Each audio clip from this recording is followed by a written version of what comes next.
All right, let's start. Thank you for joining us for this live stream. This is my second one, and I'm really not used to this. If anything's awkward, I apologize, but I'll do my best. I got my chat window here. Ooh, oh wow, already super chat. Thank you very much. Um, so I wanted to do this live stream because my channel finally got 20,000 subscribers, and I was just checking yesterday. I was testing out things, and I realized the last live stream I did was April 21. So it's been about a year and a half, and I got 10,000 more. So it's gonna take me a lot more years to get 100,000 and finally get that silver thing. And when I get that silver shield, I want to put it right here. That's my dream right now. I mean, who can say your piano teacher has a show silver YouTube button on the wall? Isn't that cool? So first of all, I want to say thank you to everyone for supporting this channel, and I've had so much fun. I think it's been about 2.5 years since I opened this channel. And first, I started just because the pandemic happened and a lot of lessons canceled and lots of projects canceled. So I had extra time. And I've always wanted to do this, but I kind of finally gave me a chance to. But it wasn't going anywhere first. I didn't know how to make videos. I had to learn from scratch. I learned little by little, and then all of a sudden I put the Hanon video. Probably a lot of you have probably watched it, but that Hanon video, I think I uploaded it, posted it in November, thinking that if I have that tutorial, I don't have to explain to all of my students every single time when they start Hanon. And I didn't think it was gonna go viral or anything. I mean, I thought other videos were more interesting, but apparently not. So, um, so yeah, so that video went viral about 4 months after I posted. All of a sudden, I started getting views. And my initial goal was to do this for 1 year. And if I can't get 1,000 subscribers within a year, I was gonna just quit. It wasn't for me. And 11 months, I finally got there. So, um, but yeah, since then I've been really enjoying making videos and reading comments from you guys. I've got a lot of supportive comments, so thank you very much. And if any of you are sharing my videos to get more audiences, I really, really appreciate it. And especially, I do have awesome patrons and YouTube members who's been actually financially supporting me. I know YouTube's supposed to be free, but these people are going out of their way to pay some money to support this channel. So that has been really, really encouraging. A lot of people think, oh, YouTuber, you must be rich. I actually get peanuts. I mean, I don't literally get peanuts, like a box of peanuts from YouTube each month, but it's really, really not a lot of money. And by not a lot of money, it's it's really not a lot. um, so yeah, my all of my supporters, I really, really appreciate it. You're literally enabling me to make more videos and spend some more time and buy these equipments. So thank you very much. And last time we did a Q&A session, just Q&A session. I wasn't really prepared for anything, but I got a couple of things to talk about today, so that I won't have to rely on my audience to supply the topic. But if you have any question, I'm monitoring the chat. And oh, some of you already, Julie, hi. Hi, Julie. Julie's actually my wife. She's watching it from the other room. But anyway, if you have any questions or any comments, please post it in the comment section. Oh, thank you. And I'll be probably repeating. If you guys have any question, I'm gonna have a Q&A session later. But if you have any questions, you can post it on the comment area so that I can read it later. And I'm gonna read out the comments because sometimes I realize that in the recording version of this, they won't have the comments. So I'm gonna read out some of the comments. And just so you know, Well, Joe already figured out. I do have a super chat. Is that called super chat? I think it's called super chat. Super chat turned on. So if you're feeling extra generous today, if you can send those in, I really appreciate it. Um, okay, so the first thing I wanted to talk about was um yeah, right here. Okay, so the biggest news, it's really a personal news, but we have our second daughter born last December, and that was a big deal. And since then, this is something that I didn't even realize until I became parent. Um, Having a new child is a very very big deal. It really changes your lifestyle so much, and having two is another level.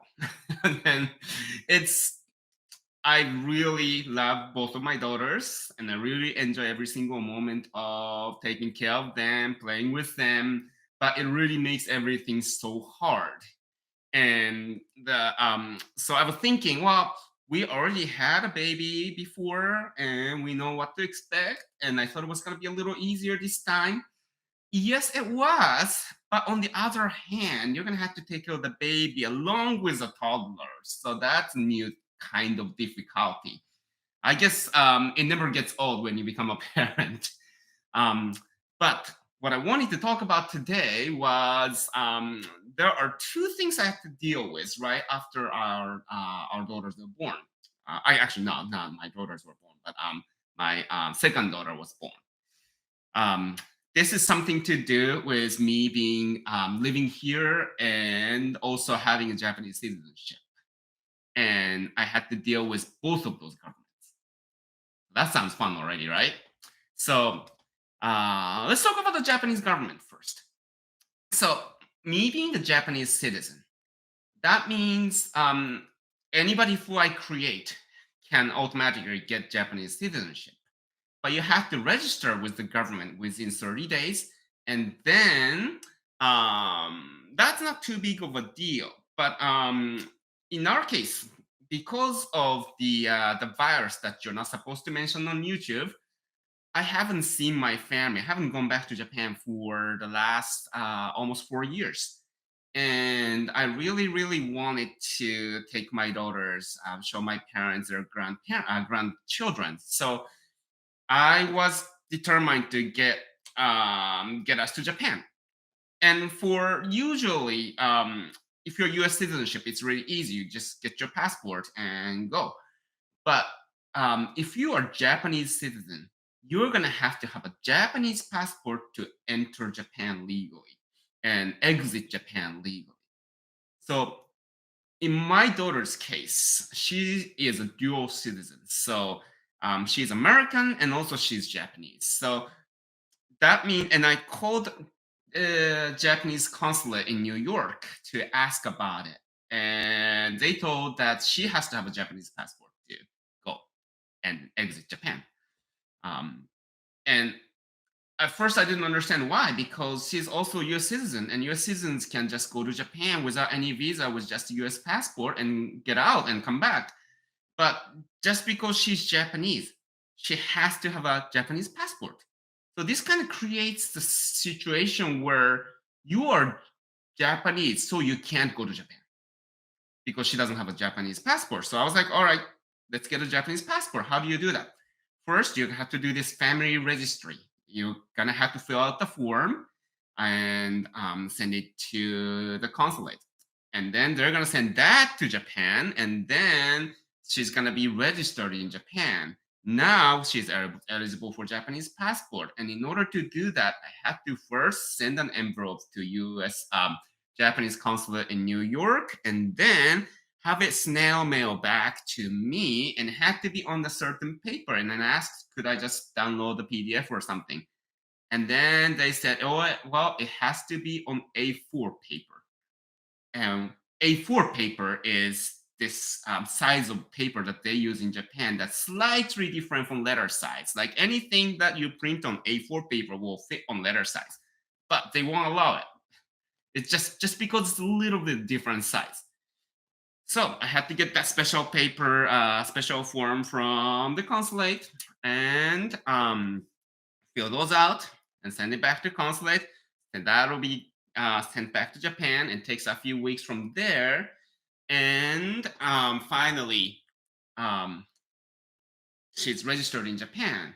Now I had to get that registry, what's they called, the family registry form from Japan. Now I asked, how can I do that? Well, you have to go to Japan to get it. How can I do that if you don't have a Japanese passport and can't enter? Well, you still have to do it. You have to ask your family or friends to get it. And I couldn't believe that. Well, I should say, um, I totally forgot. In Japan, you can get such an important document for other people. So it's like your friends can go to City Hall and get the birth certificate for you without any form from you, any power of attorney or anything like that. So I had to ask my parents in Japan to go to City Hall to get it for us and then mail that to me so that I can mail that with a passport application to the embassy. And we were doing that in such a hurry because we are in Philadelphia area. From here to New York is about 2 hour drive.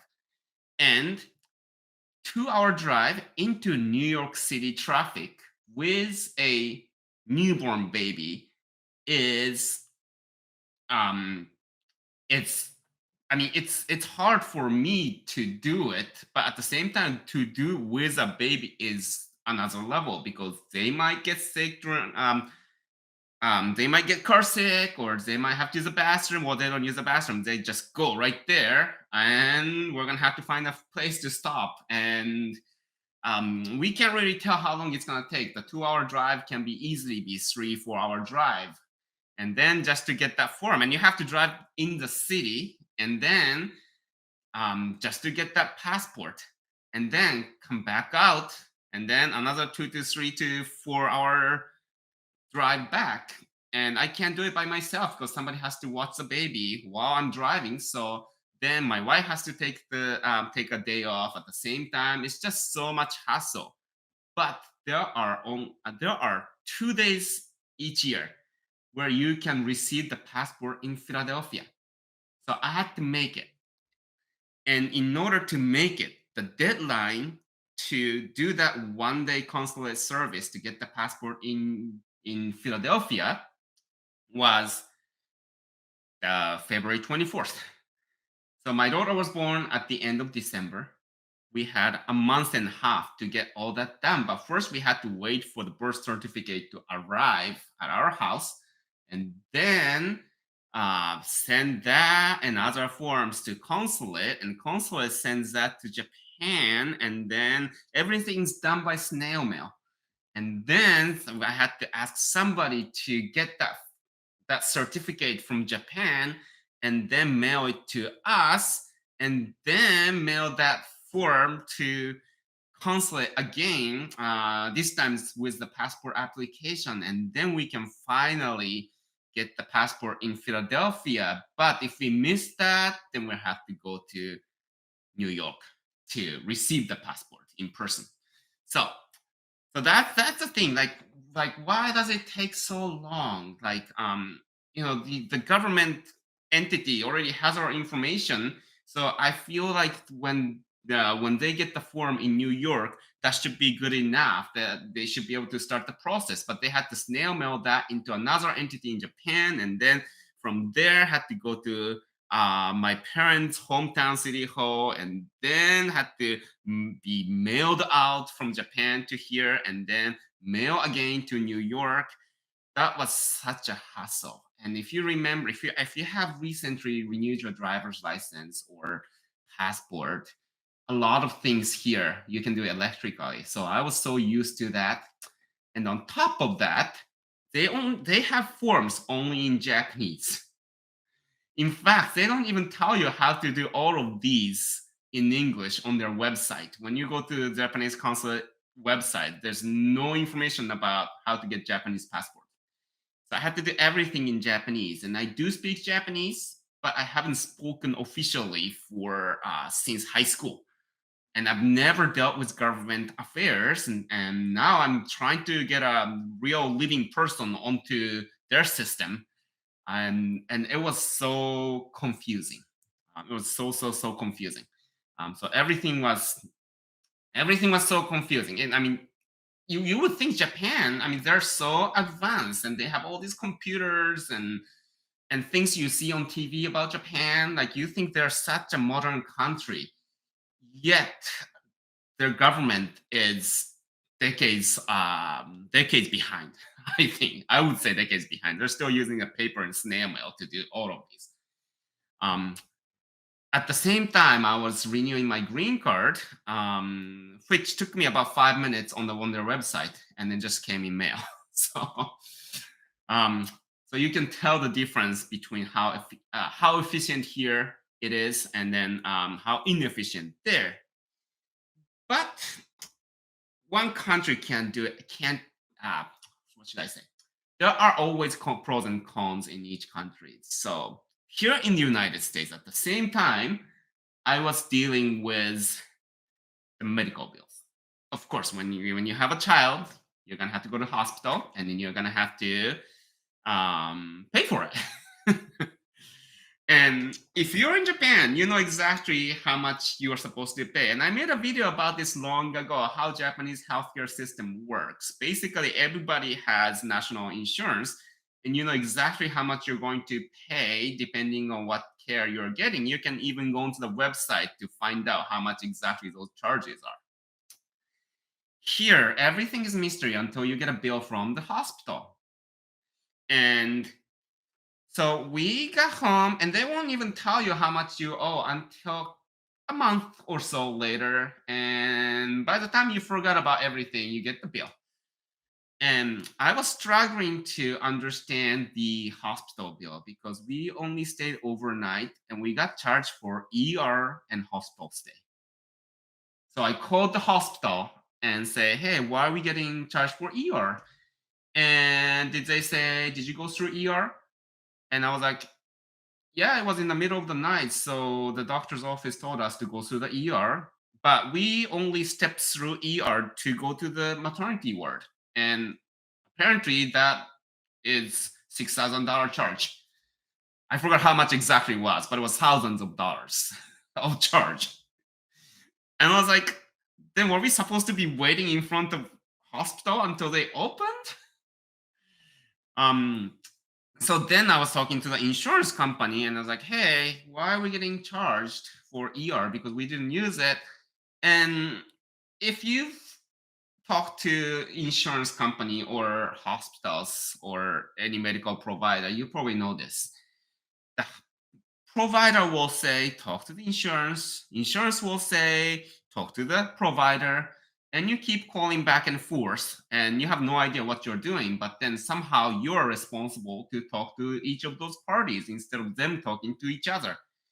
So I had to do that for many days, and nobody can give us clear answer, and we finally settled uh, that we were charged for 2 days of hospital stay, even though the statement says emergency room, but the charge was same amount, either ER stay or hospital stay. So I was like, whatever. I was kind of expecting that charge anyway, but I was hoping that they're gonna drop the ER charge because we didn't use ER. And in my idea, we only overstayed overnight, so that was 1 day of hospital stay. But I guess we crossed the line of whatever the time that they cut off and start counting a second day. So I was like, all right, I don't want to fight anymore. But I was just calling back and forth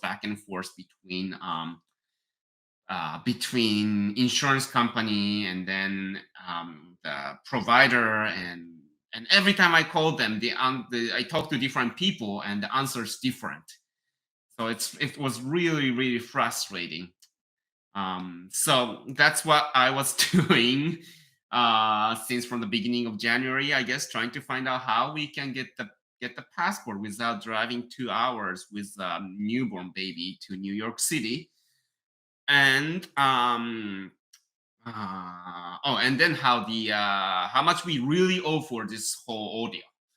Um, so so that's crazy. That's really really crazy.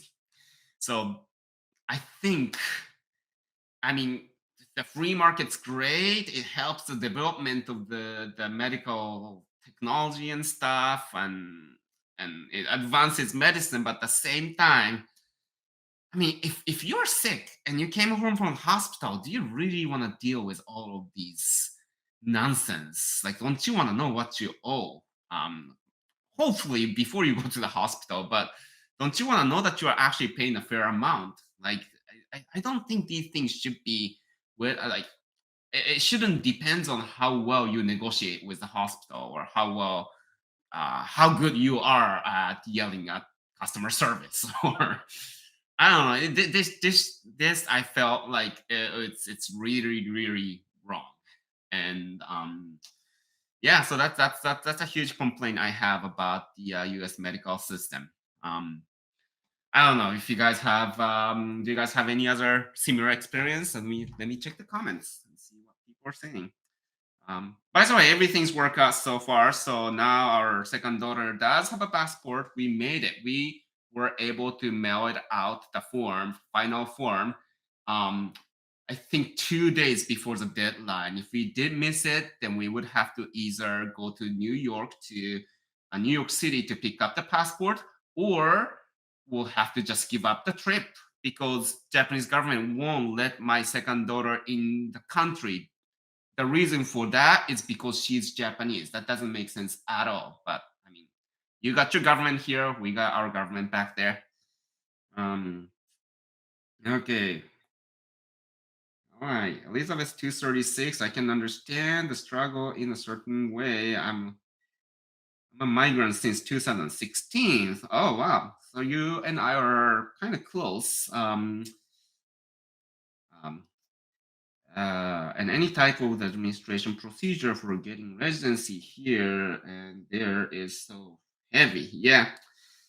Yeah, I mean, getting residency in a country, I can understand why it's hard. Because you are a foreigner and trying to live in a foreign country, so there should be some kind of scrutiny. I do understand that. Um, but in this case, in our case, I was frustrated because my daughter is a Japanese citizen, and they are kind of refusing to give her what she deserves already. Um, and at the same time,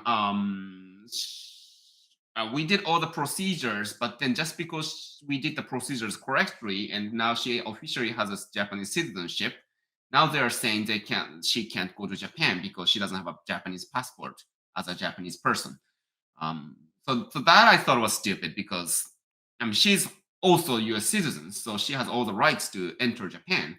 She's eligible. I shouldn't say rights to, but she's eligible to enter Japan. So why not?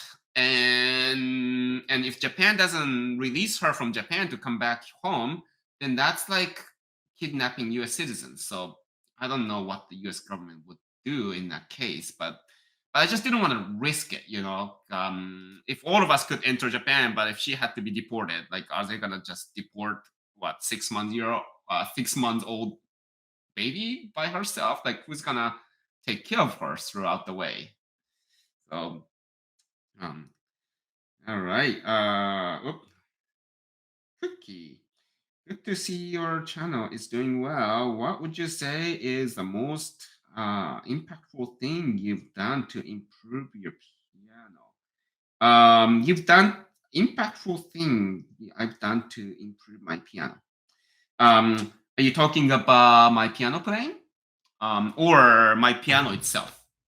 um, I can think of a couple of things, but I'm gonna just assume that to improve my piano playing, and I'm gonna make a video about this. And I've been, there's a lot of little tips, but I guess the biggest thing I would say to improve your piano playing is um, stick to basics, like the technique wise. I made this finger shape video long ago, and I'm thinking about remaking it because I'm now I feel more comfortable making videos. I feel like I can do a little better presentation.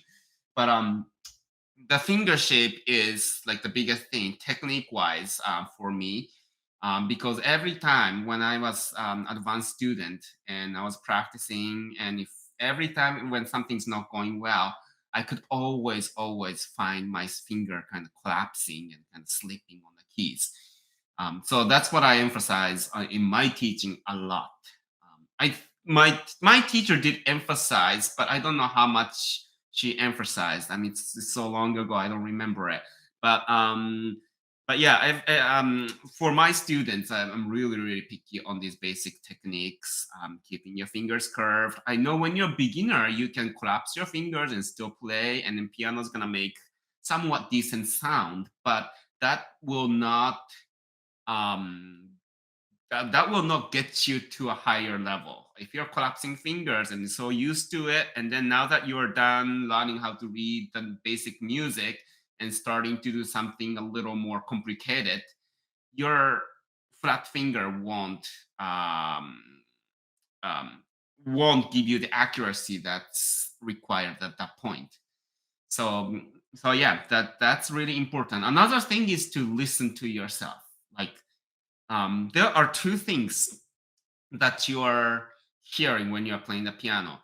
First, a lot of people, especially beginners, intermediate students, a lot of people are hearing what they think they are playing. So, in other words, they're so into their playing. They're so into their playing, and they're trying to hear. I mean, they are physically hearing that your ears are catching the sound that you're making, but at the same time, your brain has an idea of what I should be playing right now. And our brain tends to um, misunderstand what you are thinking as what you're hearing. But there's one teacher who advised me to sit a little farther away from the piano, sit straight up, and then keep your head away from the piano and try to listen to the sound that's coming back from the wall. And when I tried that, I started hearing something that's completely different from what I thought I was hearing earlier. And that kind of gave me, it's sort of like kind of detached me from the piano a little bit while I'm playing and allowed me to objectively listen to me. And when you can really hear what you're doing, then that'll give you a lot of ideas to fix what you want to fix, or a lot of ideas of things that are going well and things that are not going well. So listening to yourself, but not listening what's in your head, but what's really happening. Let me see. The medical. Sorry. Oop, how do I read this name? Rashi Louise one.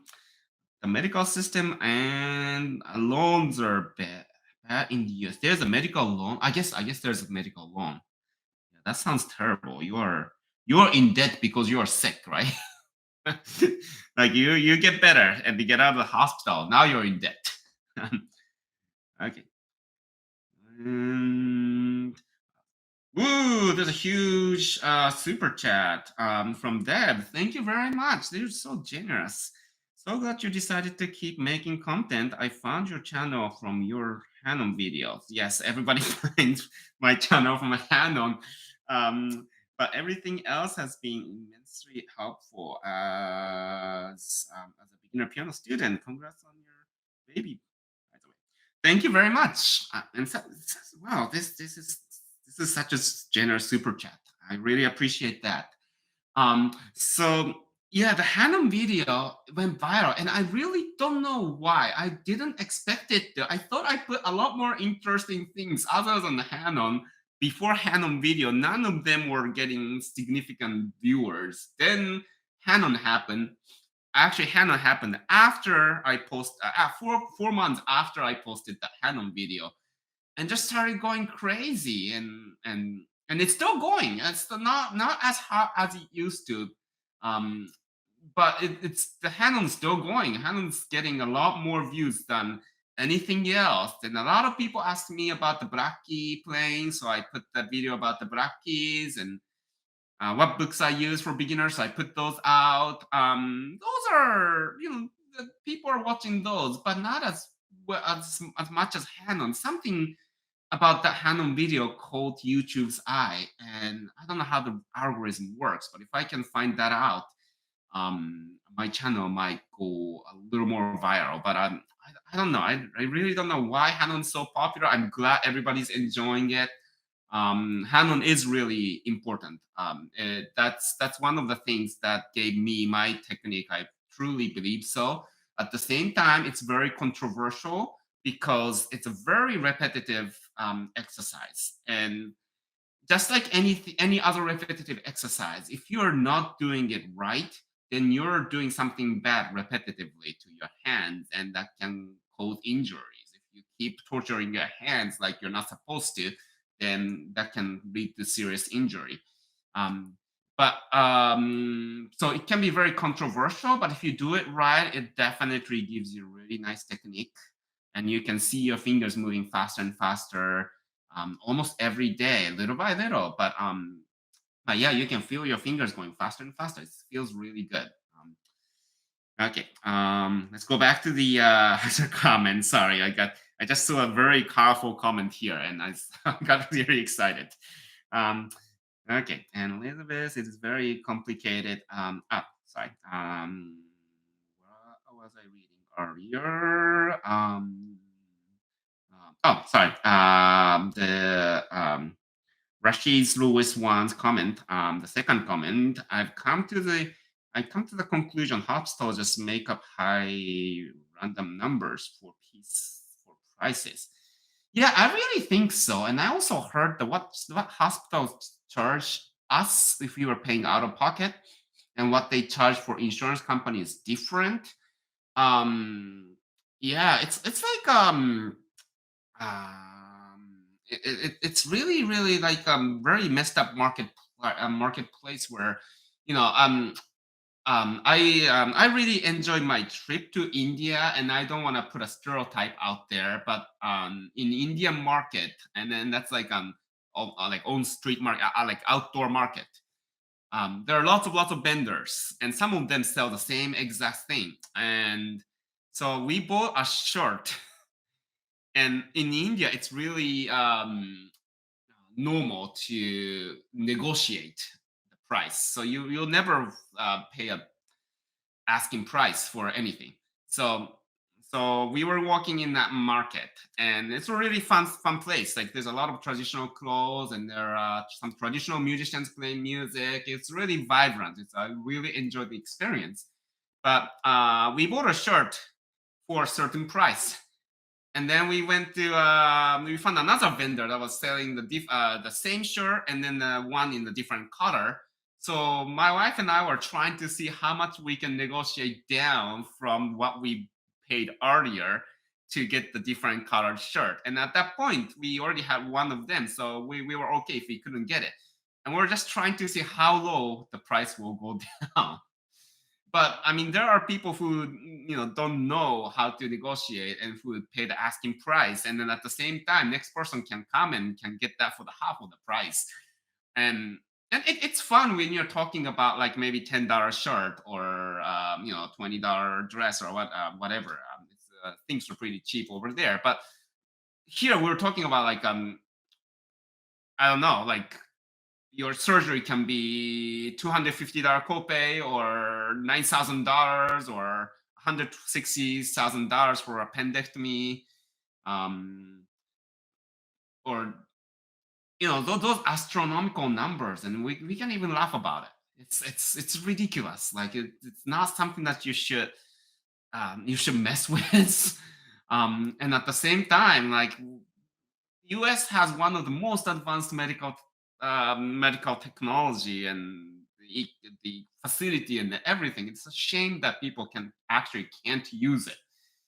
Um, I remember one time I had a food poisoning, and I was in agony, rolling around on my bed, and my wife is like, "I'm gonna call the ambulance." I'm like stopping her with like holding my stomach, and like, "No, ambulance is for rich people." That's crazy. By the way, ambulances are free in Japan. Um, uh, but that itself has a problem because people use that like a taxi. Okay, so back to comments. Oh, Cookie, sorry, I missed that comment. Piano playing. So I did answer the right thing. I have an interesting thing about what I did for the piano as well, but we'll save that for another video or something. And then Elizabeth 236. I see it is very complicated situation. I hope things are better now, so you can travel without such a serious worry. Yes, thank you very much. Like I said, everything is worked out. Now we have. We're still waiting for U.S. passport, but that's in process. This should be mailed anytime now. And back to Cookie. You should also consider making a video on scales in sixth. Ah, okay, in harmonic sixth. Hmm. Okay. Uncommon topic to YouTube. Really nice to. Okay. I yeah, I didn't make a video about it, but the one of the books I introduced, scales arpeggio. What is it called? It's a long name. I have a book here. Um, yeah, it's called Scales, Chords, Arpeggios, and Cadences from Alfred Library. You've probably seen this in my video a couple times. This book has makes you play scales in thirds and sixths, like this. And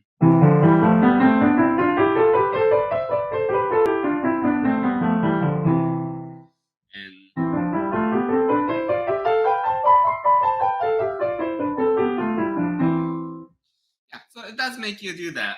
And I do make my students do that, not that fast. You can go slowly. And do you ever play scales in sixths or thirds? Not really. I don't really know that many pieces that does that. But at the same time, it's a really good brain exercise because we as a pianist, we have to move left hand and right hand independently all the time. So that kind of brain process is good to practice on. It's like a really nice exercise. Yeah, so I do that.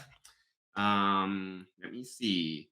Elizabeth. Oh, by the way, I'm kind of getting into the Q&A mode right now. So if you guys have and anybody else has any questions, just send me a comment and I'll try to answer as much as possible. Um, Elizabeth, again, taking advantage of the change in topic, could I ask you if you have any tips for improving note recognition and interval recognition? I've been studying piano for a little over a year, and also I've been studying ear training, and it's so difficult to understand what I hear. Okay, for a little one of content, for a little more of context, I can sing and reproduce any note I'm okay. Can sing too. Okay, so if you can sing, if you can hear and sing any song, then you probably have already good ears. You just have to name what those pitches are, and that's going to be a long topic, so I won't be able to give you a very good answer on a live stream on the spot. But there are certain ear training technique. It's I When I was little, I had a dictation class every Friday, and it's a group class, and your teacher plays. It starts with a single tune melody, or no, actually, it starts with single note, and then single note, like single voice melody with not so complicated rhythm, and then it kind of develops into really complicated stuff like both hands with chords and accompanying patterns, and you're supposed to write down everything. That kind of training really gave me good idea.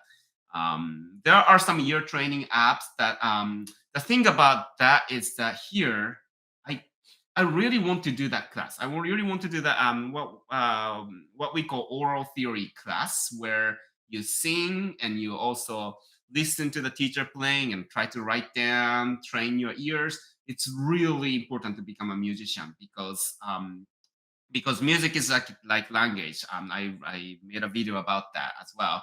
But playing just the speaking part of the language, but ear training and dictation, that's like listening part of the language. And then reading is, of course, not reading. So um, at the same time, when you try to listen and write down what the teacher is playing, if you have a lot of experience writing, you get better at reading too. Just like language, when you write a lot of, when you write a lot of paper, you get better at reading. so, so it kind of comes in hand in hand. The only reason why I don't have it here is because of the zoning issue. We can't have that many people in our house commercially. So that'll put us in trouble. At the same time, when I was working at an institution, I really wanted to teach that class, even if it's just for my piano students. They won't allow me to do it because they have theory teacher that they don't have enough students. So they said they can't just have me do an oral theory class when the theory teachers don't have enough students. And I was like, well, that's because they're not really making their class interesting enough, or I don't know. My student and I, when I made that proposal, I had a survey result from my students, and a lot of them are willing to sign up for it, even if it's additional to the piano lessons. So I was pretty confident I could open that because they have the facility. They're allowed to have so many people in their facility, and they have big enough classroom with piano. I thought it was a great idea, but no, the administration turned it down. So either way, whether I work for somebody else or I work in my private studio, either way, I'm kind of not allowed to do it here, which is very very shame. In Japan, my teacher was doing that from her apartment, but that's a different society where kids in elementary school are expected to just walk around or ride a bike around to go to teacher's house and take lessons and go home on their own. They won't do that to like first graders, second graders. But I remember from third grade on, I was riding my bike to my teacher's house by myself and taking lessons and coming home on my own.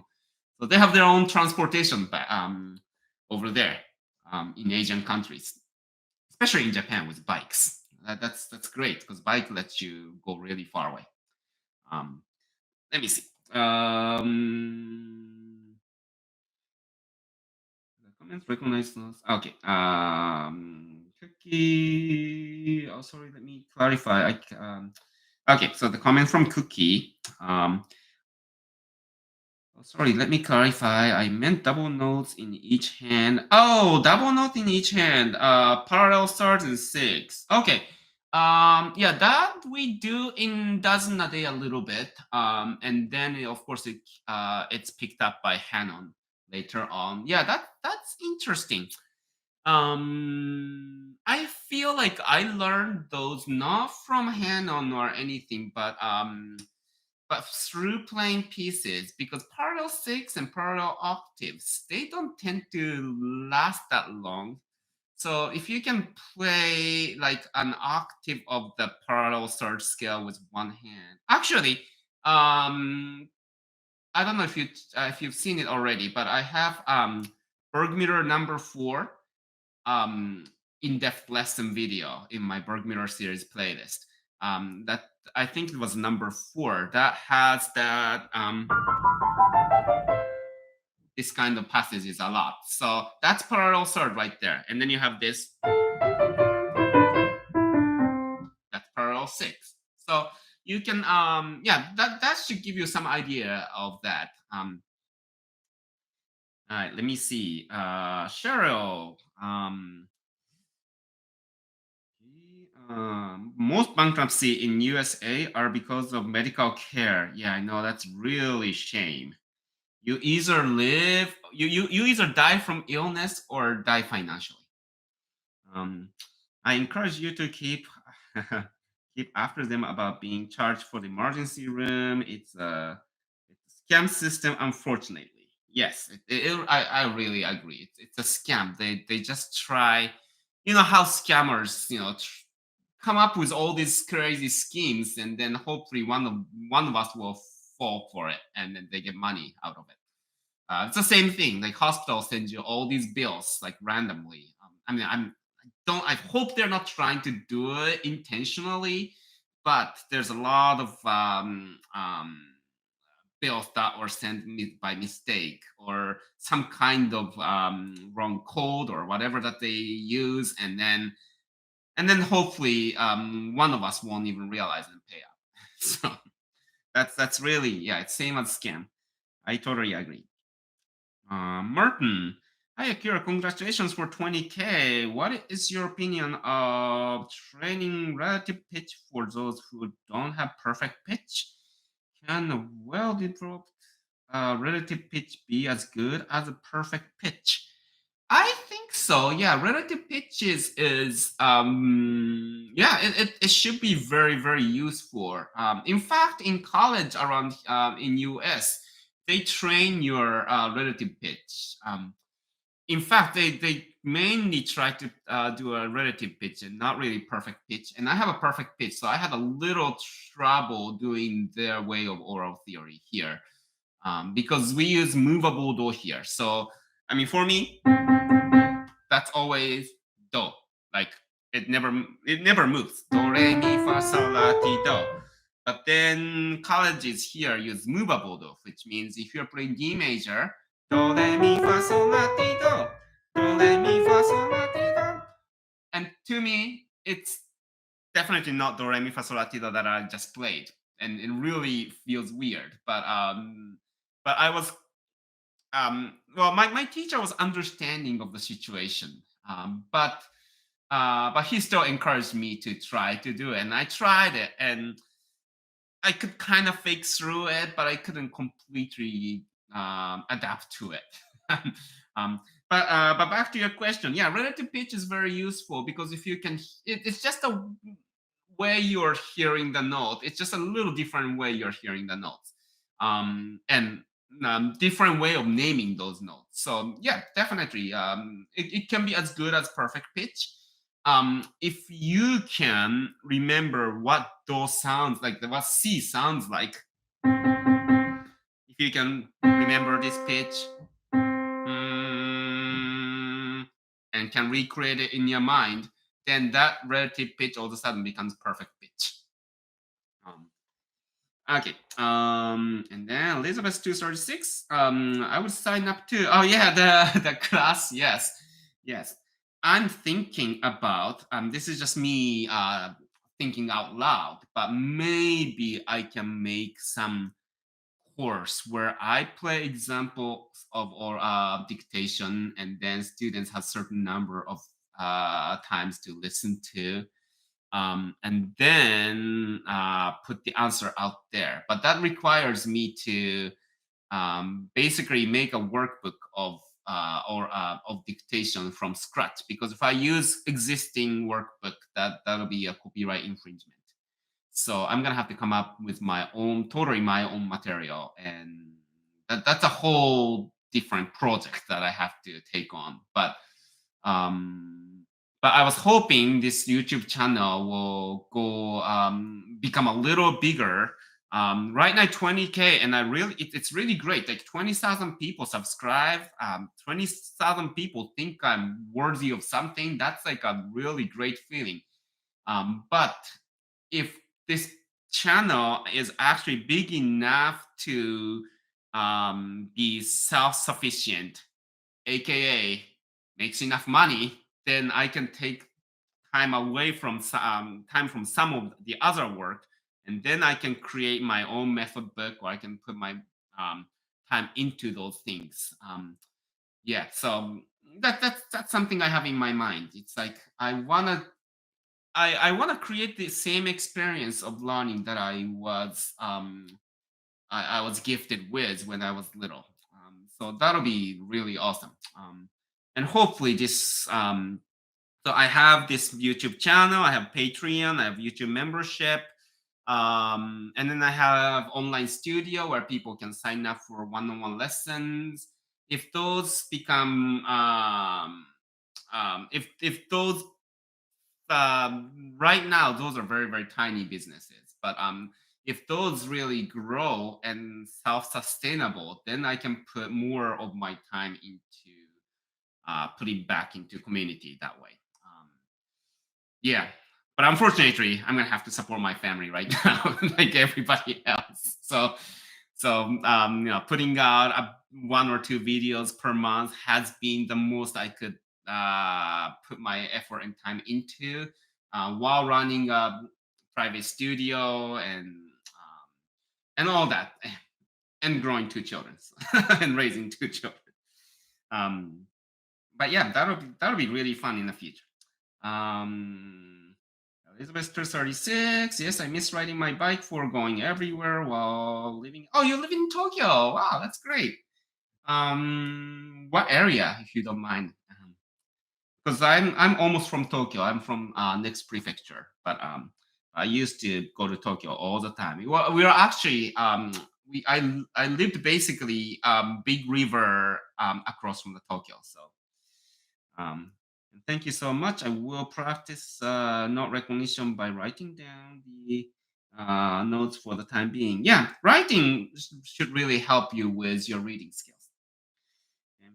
Oh, PWD, that must be my friend Pei Wen. And for those who don't know, Pei Wen is the artist who created my what's that called? My background for my channel, the one with the little animated Akira sitting on the keys, with my name engraved onto the piano like Steinway.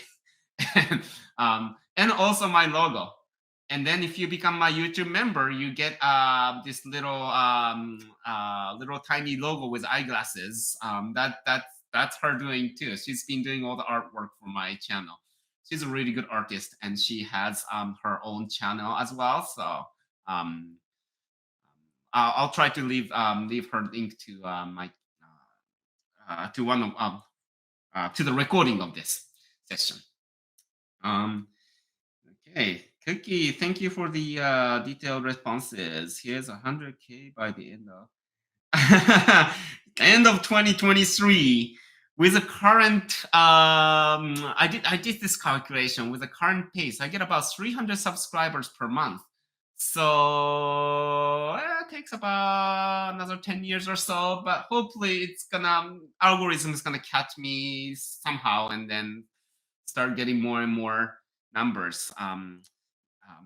But yeah, yeah, I really hope 100K. 100K would be nice. 100K would be, yeah, I'll get that little silver plate here. Okay. Oh, the payment also agrees. The pain of movable door. Yeah, movable door is really, really painful for somebody with perfect pitch. It's just because the door is always has to be this pitch, and then when they play different pitch and call that do and then shift every name upwards or downwards, it's really, really painful. All right. Anybody else has any question?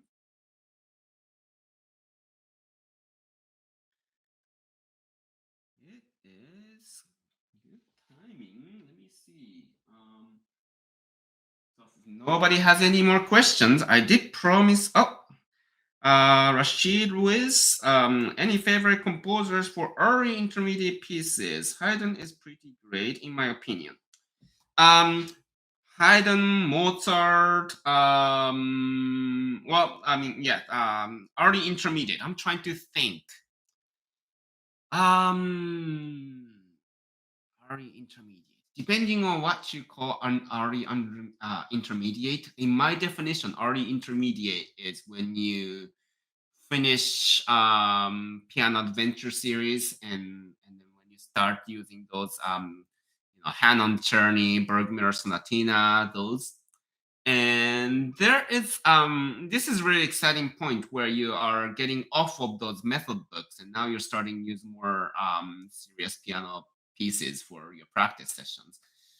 um my favorite composer at that point, um well, I because of the method I use, that the curriculum I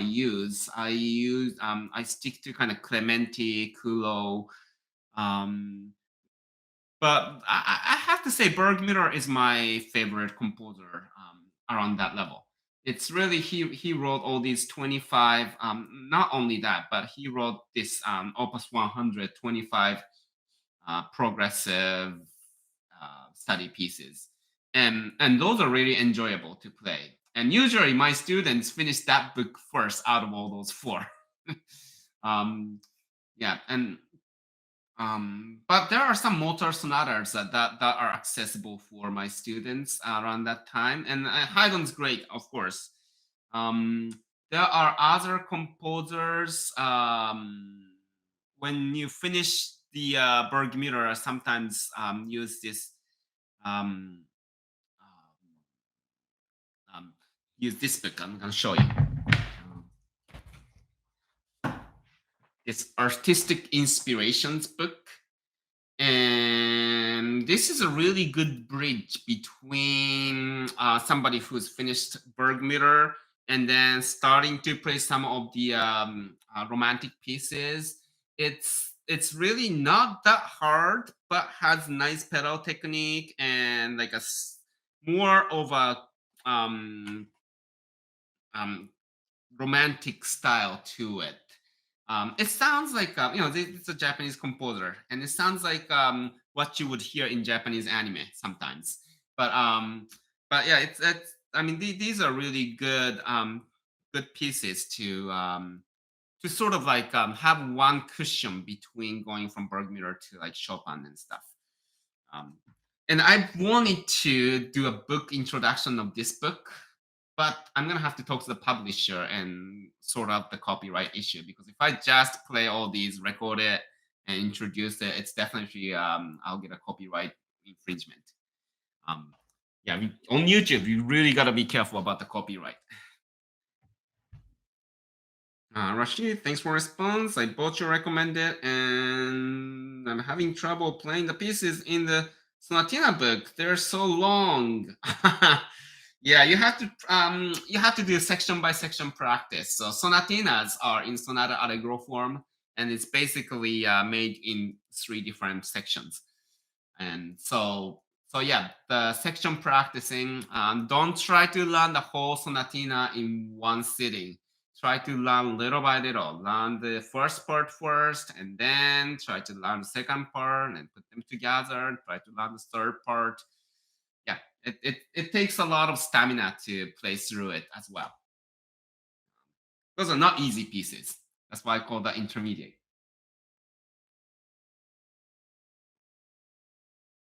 Okay, so if you don't have any other questions, I've prepared Liszt Liebestraum for a live performance, but I'm gonna have to apologize first. I was testing it yesterday. I have my Yeti microphone set up here. I usually use this for my online lessons, and my students have no problem hearing me play, so I wasn't expecting any issues at all.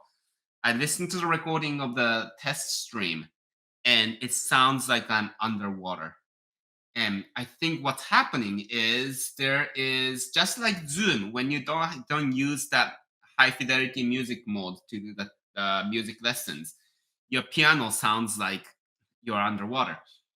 It sounds very very similar to that. So I think YouTube live stream has some kind of function where it adjusts gain or noise reduction feature automatically. And I've been trying to find out the way to turn it off, but I can't. I just can't find that option anywhere, and nobody's writing about it. And I contacted YouTube support. Yes, YouTubers do get live chat support from YouTube, and they're pretty responsive, surprisingly. And they solved a lot of problems for me, but this one they couldn't. And they said they were going to email me after checking out, and they haven't gotten back to me. So it might sound bad. It will probably sound bad, but I promised a live performance, so I will do the performance. Then what I'm gonna do is I'm gonna also use this recorder here. Use this recorder here so I can record what I'm playing. And then when I release the recorded version of this session, I'm gonna put this audio onto it so you can really hear what I'm playing. But just so you have the an idea of how I sound live, I wanna play this one for you. Oh, I got another one from Elizabeth. I just wanted to say thank you so much for the live. It's nice having the chance to interact in this way, and also thank you very much for your videos. I will. I am. Oh, I am learning so much from so much wisdom.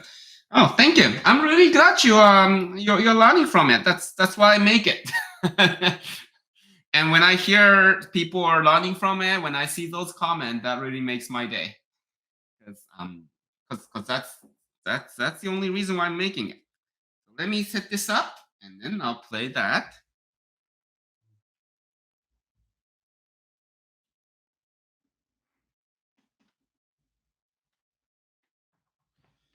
It's the pro. Here you go. By the way, this recorder is wonderful. I'm gonna make a video about this in the future too. If you guys are recording yourself, or maybe you have your children's recital, or anything that you want to record in high quality, this is just awesome. It's so easy to use, and it's almost impossible to fail. And I'll explain why in details in the video. But I did purchase this with the money from Patreon, so thank you, my patrons. This is just wonderful. It makes my life so much easier. It uses something called 32-bit floating recording, and what it is that it when you play loud and soft, it captures everything. That's what it is. Okay, so record. Oh, no card, of course. Just a moment. Be right back.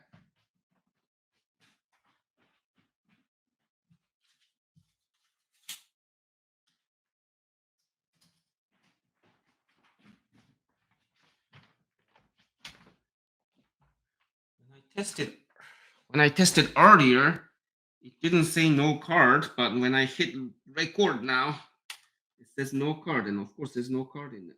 So I'm gonna put the card in there. Okay, now I can record. So hopefully that won't fail. If this recording fails, it's not the device's fault, it's just my damn fault. All right, ready?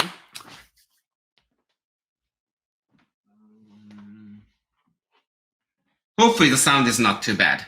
It really depends on what YouTube thinks, and I guess the proper way to do this was to use something called OBS and stream that way, but it was just last minute and I couldn't figure that all out. So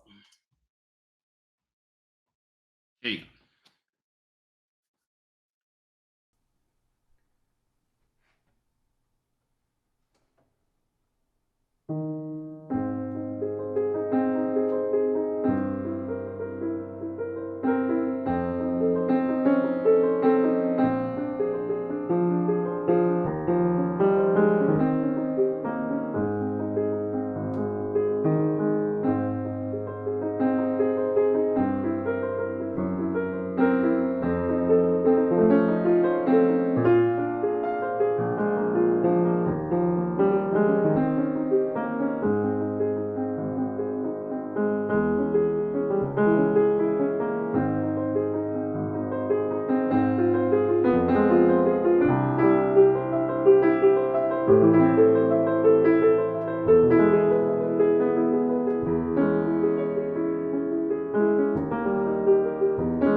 Hope the sound wasn't too bad. Let me see. Um, oh, I lost the comment. Oh, there it is. Okay. Oh, thank you. Thank you, Payman. Oh. All right. Well, so like I said, YouTube probably messed up my sound a little bit, so I'm gonna put the clear sound. But at least you can see me play, and I'm not. You can tell I'm not faking everything on the videos. I just wanted to show you that I can actually play. And but if you want it more perfect version of it, there is a recording of this video in my performance playlist. So and when you go there, I designed so that you can actually listen to all of my recordings one by one. So if you hit that playlist, performance playlist, it'll probably play one by one from the top.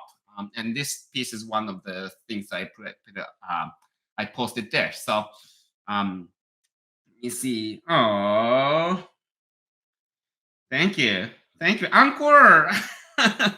Well, it's already over time, but well, yeah, I wish I could play a couple more pieces, but next time I'm gonna try to figure out the OBS so that I won't have to deal with the noise reduction and all the garbage that YouTube put up. I mean, it's great. It tries to catch your voice, so it works for most of the purposes. But just like online lessons with Sim, regular voice catching technology is not really good for piano performances.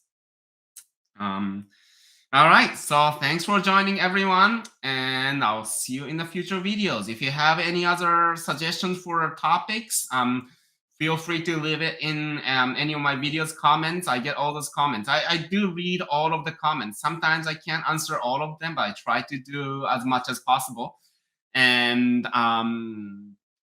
like I said, if you like any of the videos, if you guys can share it and try to spread it to other people, that would be really, really helpful. And I will probably do another live stream maybe when I get 30K next time, or maybe earlier if there's enough request. It depends on how big this channel is gonna be, how active this channel is gonna be. But I really appreciate everybody's support. It really, really makes it totally worth it. Yep. All right. So I'll see you in the future. All right. Everybody have a good day. Bye.